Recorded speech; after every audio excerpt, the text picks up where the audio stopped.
Here's one.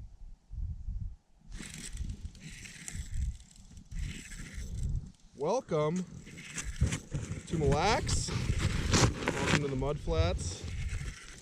Welcome to today's video. I'm out here with my good friend Nick Linder. We are about 10 minutes into our little adventure this morning. And this is fish number 2. This is fish number 2. I think we're not sure if Nick got his on camera or not. GoPros are funky, right? Yeah, because it is like... Oh, that's a decent fish. 5 below 0. I think.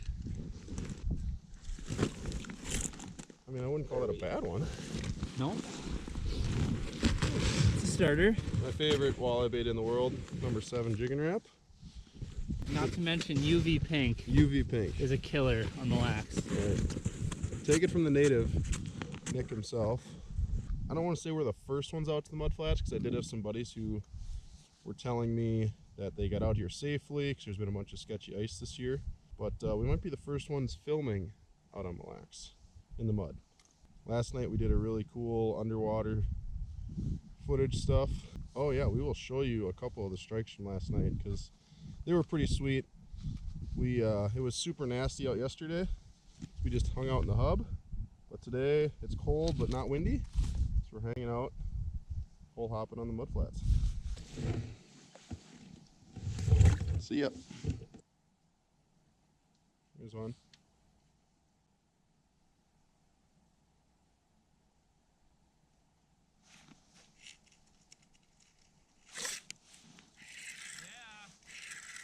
On them.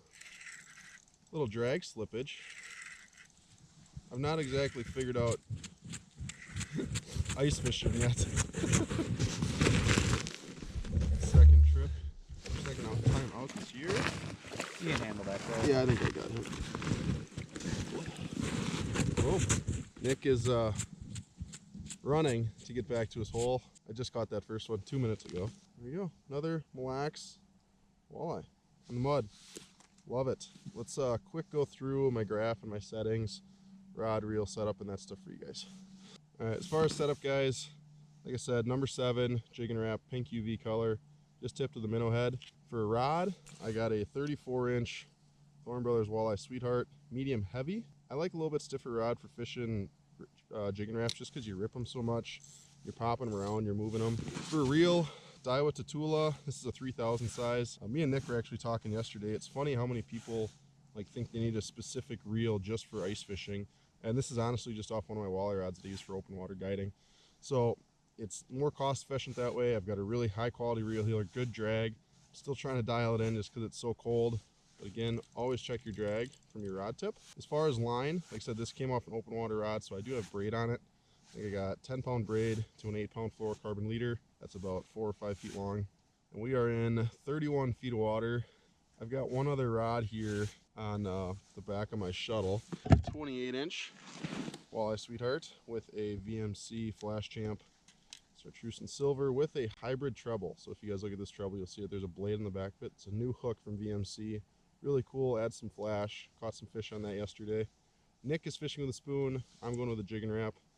But if the bite goes one or another, we will obviously switch, but I'm keeping this with me on the back of my shuttle. As far as a graph setup, I've got a Helix 7 here mounted on a Markham lithium shuttle. And the lithium shuttle just is, a really good battery source. I can plug USBs into it, I can plug cameras into it, I can plug my phone into it to charge. And then I personally like fishing with a graph. I'm not a big flasher guy. I like being able to see the history. I like having the split screen zoom, and I like, basically for the history, I like being able to see how those fish reacted to my bait, and I don't have to register it all right away. I'm not that quick, so it's nice to be able to see it behind the graph and see how those fish are reacting, make the right adjustments to get the bite.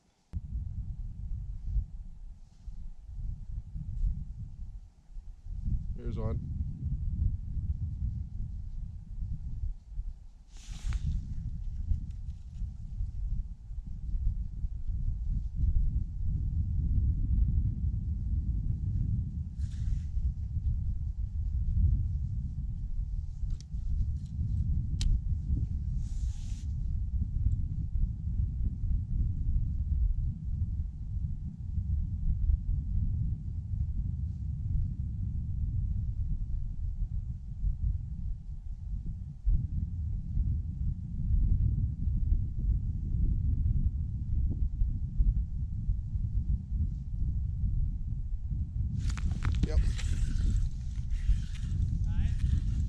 No, there's 3 of them. They're all little.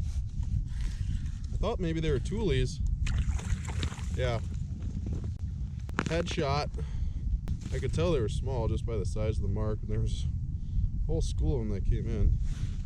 Little cigar.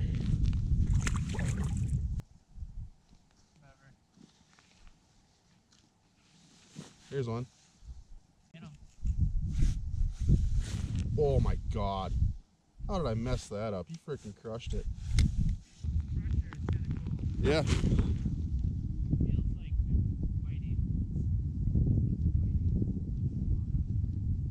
I got one on me too.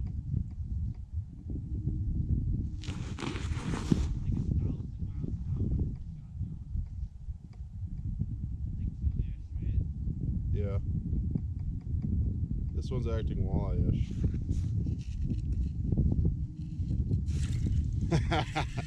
Very walleye-ish. Oh yeah. A nice high heater. Something like that, I'd imagine. Come up the hole or I'm gonna lose you. Oh. Not bad. Took some coaxing. Like I don't know, he came in really lazy and I kind of played lazy and then I got aggressive and he just ate it. Chicken wrap. Here he comes again.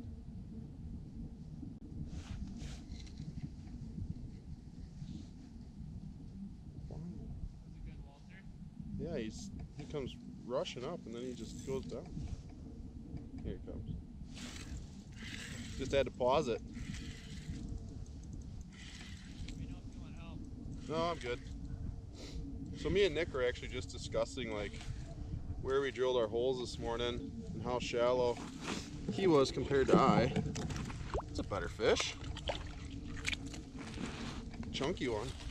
So we were actually just talking about how where our depths were. I've been in our deepest hole. We only drilled maybe 8 holes this morning. Actually, Nick drilled the holes, not me.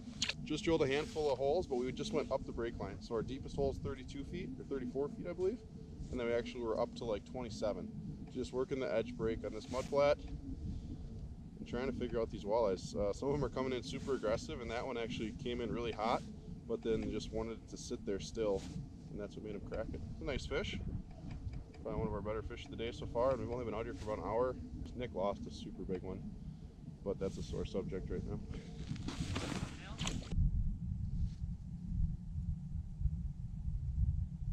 Here we go. Slack line. That was an up bite. Yeah, that one wasn't messing around. Little guy. Just a little one. Feisty though, aggressive. 8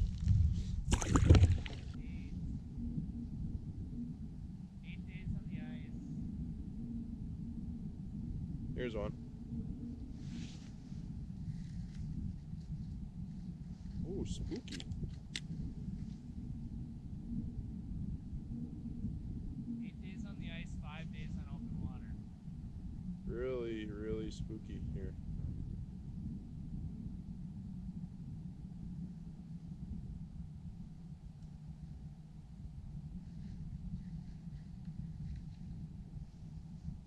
Up bite. Size? High teens. No, I'm good. Okay, maybe low teens.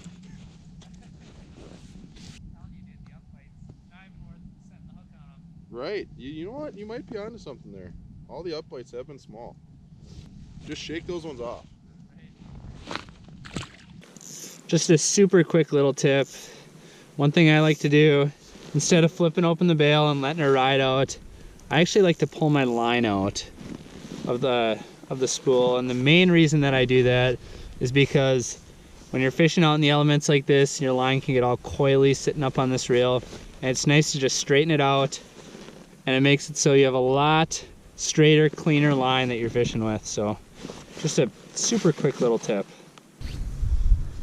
All right, so my graph died. I lost my charging cord, so I wasn't able to charge it before this trip, but I think I had whatever, a handful of battery left, but it now died. Probably a combination of how cold it is, and it just hasn't got a charge in probably 9 months. So I set out a dead stick, and me and Nick were just kind of watching, and we just got a little 5-inch sucker minnow on here, number 8 treble hook. And the cool thing is I showed it to Nick, was the reel that I have on my dead stick setup. And this is what's called a bait runner. So what this allows the rod to do is when your bail's closed like this, there's a setting in the back, okay, and this lever allows you to have the bait runner feature. And what that does is you can set your tension in the back here, and it allows the fish to take line while keeping a closed bail. So that fish can eat the bait, take it, get that minnow spun around, and then you can run over to your rod, grab it, flip this lever down, and you instantly have the drag from your reel. Okay, so this is really nice if you're fishing rods, maybe an iFish Pro or something like that. You don't have to leave your bail open, so the wind can't pull line off of the spool, and it allows you to keep just enough tension where the fish can't feel it, but a tight line so you don't have all the mess. So if you guys are looking to get a dead stick setup or set up with rods for fishing set lines, a bait runner reel is super nice to have. So soft. Yep, there it goes down. See it? Just chewing on it. So this fish has been sitting here just staring at this minnow. And all I did was just lift the dead stick up like 8 inches, and the fish came out of nowhere and just smashed it. Now he just got in his mouth, he's just sitting there. You can see the big red mark on the graph. See him there. He literally just has his mouth. Kind of letting him take it, and I'm slowly just going to set the rod down and let the bait feeder do its thing. I don't think we're getting such a strong signal on him. I think he ate it and he kind of swam off to the side. Yeah, like now there's a really solid mark again. Just based on the mood of the fish today, it might be worth letting him have it for a little extra second. Right. Let's just set this down. That was so cool though, like as soon as I lifted up, we just sat with it. So it's a good sized sucker. It's 4.5 to 5 inches long, I'd say, somewhere in there. And it's just a single 8 Gamakatsu triple grip through the back. Oh, that's so cool. That rod is so soft.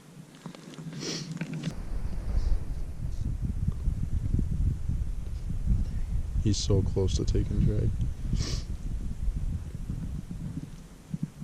So the tip of this rod is essentially a noodle, just like a noodle panfish rod. It's fiberglass in the tip, and then there's a blended piece where it goes to graphite.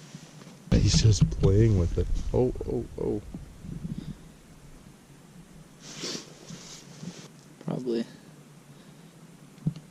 That's so cool just to watch the rod though. Because that is not the minnow. That line angle's like this now. Like he's on that side of the hole. What are you thinking? I don't know, man. I was premature on the last one. I'm kind of scared. Are you gonna do the old Wisconsinite strategy? Let it sit for 10 minutes and drink a beer. The old, remember like the old muskie stories? Like when guys used to sucker fish? They'd get just a small like flask of whiskey, and they'd pass that around like between the two guys in the boat. After once the bobber went down? Oh, there it goes, there it goes. Oh, yeah, once the bobber went down. He took some line there. Okay. So now he's running with it. But he could just be sitting and readjusting it in his mouth, trying to get it down. Depending on the size of the fish. We've caught fish here today that are 10 inches, and we've caught them here today that are 22 inches. Possibly bigger. Yeah, and Nick lost. Nick lost a big one of some species. It was definitely heavy. His rod went like... Possibly a muskellunge. Maybe it was a Mille 57-incher. We're going to go for it.